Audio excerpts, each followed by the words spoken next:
Hello hi అండి, ఎలా ఉన్నారు? బాగున్నారా? Welcome to our channel Khairunnisa vlogs. కొత్తగా మన ఛానల్ చూస్తున్నట్టయితే please like and share, subscribe అండి. మీరు లైక్ ఇవ్వడం ద్వారా మన ఛానల్ ఇంకొంతమందికి అయితే సజెస్ట్ అవుతుంది.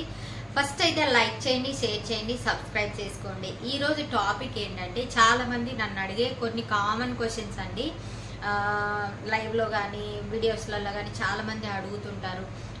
కోయిటి వాళ్ళు మంచి వాళ్ళ కాదా, ఇక్కడ క్యాస్ట్ ఫీలింగ్ ఉంటుందా, ఇంకా కోయిటి వాళ్ళు ఆడవాళ్ళని మిస్బిహేవ్ చేస్తారంట కదా, నిజమేనా అని కొన్ని క్వశ్చన్స్ అయితే నన్ను అడుగుతున్నారండి. ఇంకా శాలరీ ఎలా ఉంటది, ఆడవాళ్ళకి అక్కడ ఆడవాళ్ళ పని, వర్కర్స్ కి పని ఎలా ఉంటది, ఎలా చూసుకుంటారు, పని మనిషిని బాగా చూసుకుంటారా లేదా, ఇలాంటి చాలా క్వశ్చన్స్ అండి. చాలా క్వశ్చన్లు అయితే నన్ను అడుగుతున్నారు. నేనైతే కొన్ని వాటికి ఈరోజు అయితే ఆన్సర్ చెప్పాలనుకుంటున్నాను. నాకు తెలిసినంత వరకు నా ఇన్ని ఇయర్స్ జర్నీలో నేను చూసింది, నాకు తెలిసింది నేను మీతో షేర్ చేయాలనుకుంటున్నాను. నా వల్ల కొంతమందికి అయితే ఉపయోగపడుతుందని ఒక చిన్న ఆశ అనమాట. చాలా మంది ఇంటి దగ్గర నుంచి కోయిటికి రావాలి అంటే గల్ఫ్ కంట్రీకి వచ్చి కష్టపడుకోవాలి, మన ఫ్యామిలీని మంచిగా చూసుకోవాలని చాలా మంది అనుకుంటూ ఉంటారు. కాకపోతే ఈ వీడియోస్లలో ఇవన్నీ చూసి భయపడి అక్కడికి వెళ్తే వాళ్ళు సరిగ్గా చూడరేమో, ఏమన్నా ప్రాబ్లం అవుతుందేమో, మనం చేసుకోలేమో అని ఎన్నో క్వశ్చన్లు మైండ్ లో రన్ అవుతూ ఉంటాయండి అందరికి. వాళ్ళందరి కోసమే ఈ వీడియో.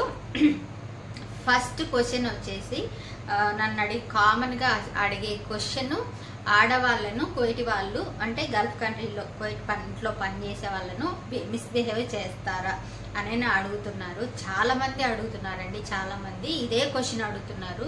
నేను ఒకటి చెప్తాను వినండి. మిస్బిహేవ్ చేస్తారా అని మీరు అడుగుతున్నారు, క్వశ్చన్ బాగానే ఉంది. కాకపోతే మన ఇంటి దగ్గర మంచిగా ఉన్నారని మీరు గ్యారంటీ ఇస్తారా? మీరు ఇస్తారా గ్యారంటీ? మంచి వాళ్ళు ఉంటారు, చెడ్డ వాళ్ళు ఉంటారు, అందరూ అలాగే ఉన్నారు. 90కి 10% ఉన్నారు, బయటికి కూడా చెప్పని వాళ్ళు చాలా మంది ఉన్నారు. అలా అని అందరూ అలాగే కాదండి. ఇక్కడ పని చేసుకొని వచ్చి మనము ఇంట్లో పని చేసుకుంటూ మన ఫ్యామిలీ కోసం కష్టపడడానికి వస్తూ ఉంటాము.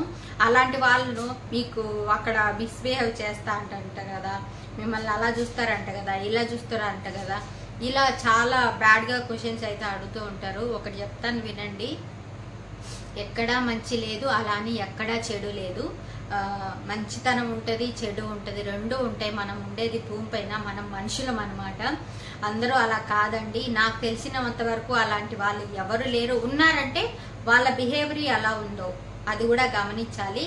ఒక అమ్మాయి, ఒక అబ్బాయి వాళ్ళు ఇష్టపరంగా ఉండే వాళ్ళు ఉన్నారు. ఇంకా కొంతమంది టార్చర్ చేస్తున్నారు, చేయలేదని నేను అనలేదు. కానీ చేసినప్పుడు మనకు ఇప్పుడు అవకాశం ఉంది, మనకు నచ్చుకుంటే వెళ్ళిపోవచ్చు వెంటనే, మనకు ఆడ ఉండాల్సిన అవసరం లేదు. ఇప్పుడు కానూన్లు మారిపోయాయి, అప్పుడు మాదిరి సిచ్యువేషన్ కాదు. మనం ఇండియన్ ఎంబసీలో వెళ్ళి కంప్లీట్ చేయొచ్చు. అన్ని ఎంబసీలు ఉన్నాయంట, శ్రీలంక ఎంబసీ, ఫిలిపిన్ ఎంబసీ, మొత్తం అన్ని కంట్రీల ఎంబసీలు ఉన్నాయన్నమాట కోయిట్లో.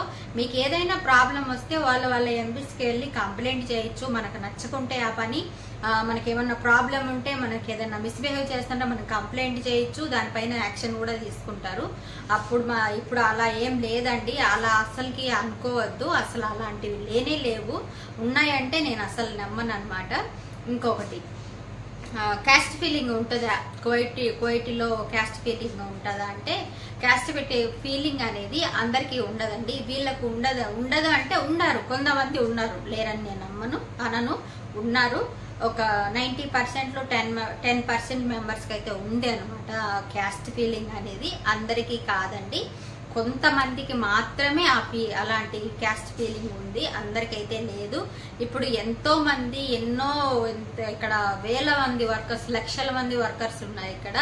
అందరు క్యాస్ట్ చూసి అయితే ఎవరిని తెచ్చుకోలేదు, పని వరకే చూస్తున్నారు. ఇంట్లో పని చేసే వాళ్ళ కాడ కొద్దిగా క్యాస్ట్ ఫీలింగ్ అంటే, కుకింగ్ చేసే కాడ అంటే కొందరు ఉంటారుగా పెద్దవాళ్ళు, మూఢనమ్మకాలు అలా ఉంటాయి. ఇప్పుడు ఎందుకు మన ఇంటి దగ్గర క్యాస్ట్ ఫీలింగ్ లేదని మీరు చెప్తారా? క్యాస్ట్ ఫీలింగ్ మన ఇంటి దగ్గర ఉంది కదా, కొంతమందికే ఉంది, కానీ అందరికీ లేదు కదా. అందరూ కలిసిమెలిసి ఉంటారు మన ఇండియాలో, కానీ కొంతమందికి మాత్రం క్యాస్ట్ ఫీలింగ్ ఉంది.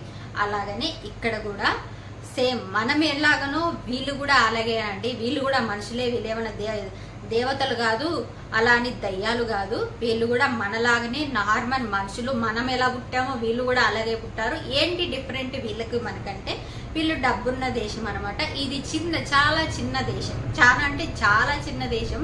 ఇది రాజు పరిపాలన, మనది ప్రజా పరిపాలన అనమాట. సో అలాగే ఉంటది. ఇక్కడికి అక్కడికి డిఫరెంట్ ఏంటంటే అదేనండి, అంతకు మించి ఏం లేదు. క్యాస్ట్ ఫీలింగ్ అయితే 90% ఉండదు. వాళ్ళకు వర్క్ ఓన్లీ వాళ్ళ పని వరకే చూసుకుంటారు. వాళ్ళ పని మంచిగా చేసుకుంటే మంచి శాలరీ ఉంటుంది, మంచిగా ఉంటుంది అనమాట. ఇంకా క్వశ్చన్స్ ఇక్కడ ఇంకా కొన్ని క్వశ్చన్స్ అడిగారు. ఇక్కడ ఆడవాళ్ళని పనిచేసే వాళ్ళని మంచిగా చూసుకుంటారు లేరా, శాలరీ మంచిగా ఇస్తారా లేదా అంటే ఇస్తారండి. శాలరీ మటుకు ఏం ప్రాబ్లం ఉండదు, శాలరీ అయితే ఇస్తారు. ఎందుకంటే వాళ్ళకి తెలుసు హరాం అదేమి శాలరీ ఇవ్వకుండా పని చేసుకుంటే. కొందరు ఉన్నారండి, నేను అందరూ మంచి వాళ్ళే అని నేను అస్సలు చెప్పను. ఎందుకంటే వీళ్ళు కూడా మనలాగానే మనుషులు, ఇదొక్కటి మైండ్లో పెట్టుకోండి. వీళ్ళు కూడా మనలాగానే మనుషులు, వీళ్ళ మైండ్ సెట్ కూడా మన వాళ్ళలాగానే ఉంటుంది. అంటే మీరు అర్థం చేసుకుంటారు అనుకుంటున్నాను. ఓకేనా, శాలరీ అయితే కంపల్సరీగా ఇస్తారు.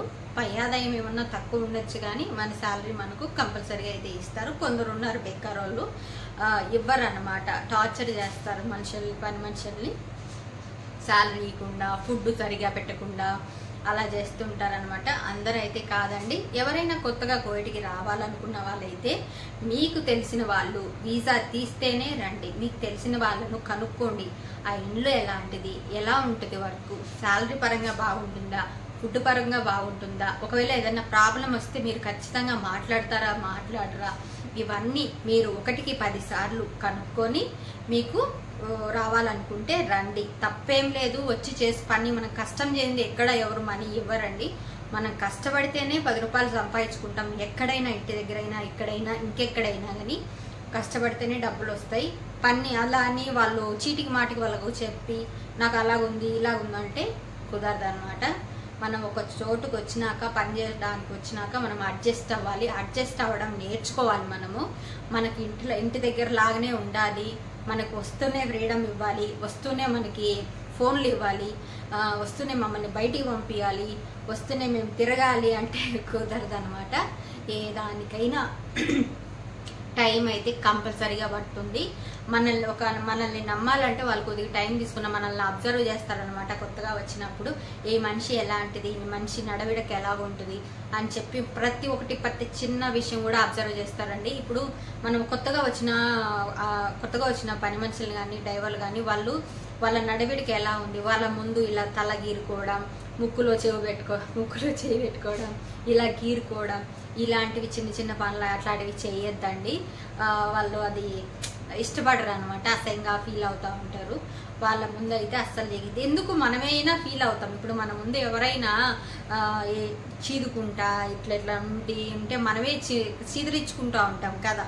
సో అలాగనే వీళ్ళు కూడా ఏంటంటే మెయిన్ నీట్నెస్ కావాలంటారు. మెయిన్ నీట్గా ఉండాలి మనిషి అని అంటారు అనమాట. నీట్గా వర్క్ చేసుకోవాలి, ఇలాంటివి ఉంటాయన్నమాట. ఇంకా లక్షల మంది బతుకుతున్నారు ఈ గల్ఫ్ కంట్రీలో. బాగుపడిన కుటుంబాలు ఎన్నో ఉన్నాయి, మోసపోయిన కుటుంబాలు ఎన్నో ఉన్నాయి, బాధపడిన కుటుంబాలు కూడా ఉన్నాయి. నేను అందరూ బాగుపడ్డారు, అందరూ బాగుంటారని చెప్పను. కొంతమంది నాకు తెలిసి ఒక 70% మంది బాగుపడిన వాళ్ళే ఉన్నారు. ఒక 20% మంది వాళ్ళ ఎంజాయ్లకి, వాళ్ళ ఏమంటారు హెచ్చలకి, వాటికి ఇటేయి వాళ్ళ లైఫ్ వాళ్ళ చేతిలో స్పాయిల్ చేసుకున్న వాళ్ళు ఉన్నారు. ఇంకొక 20 మెంబర్స్ ఏంటంటే 10 మెంబర్స్ 20 మెంబర్స్ ఏంటంటే 20% మెంబర్స్ ఏమంటే కోయిటి వాళ్ళు మంచోళ్ళు కాక, జీతం సరిగ్గా రాక, పని అర్థం కాక, ఏం చేయాలో తెలియక చాలా మంది, అంటే వస్తూనే ఎవరికి ఏం తెలియదు కదా, అలా ఉండే వాళ్ళు కొద్దిగా ఇబ్బంది పడిన వాళ్ళు చాలా మంది ఉన్నారు. అది మనం చెప్పలేం. మన టైం బాగలేకుంటే ఎక్కడైనా ఏం బాగుండదండి. మన టైం బాగుంటే ఎక్కడైనా బాగుంటుంది. నా వీడియో కనుక నచ్చినట్టయితే please like and share, subscribe అండి. ఇలాంటి వీడియోస్ మరెన్నో చేస్తుంటాను. ఏమైనా క్వశ్చన్స్ ఉంటే అడగండి, నేను మళ్ళీ ఒక వీడియో అయితే నేను చేస్తాను మీరు అడిగిన క్వశ్చన్స్కి. ఓకేనా? థ్యాంక్ యూ ఫర్ వాచింగ్ అండి.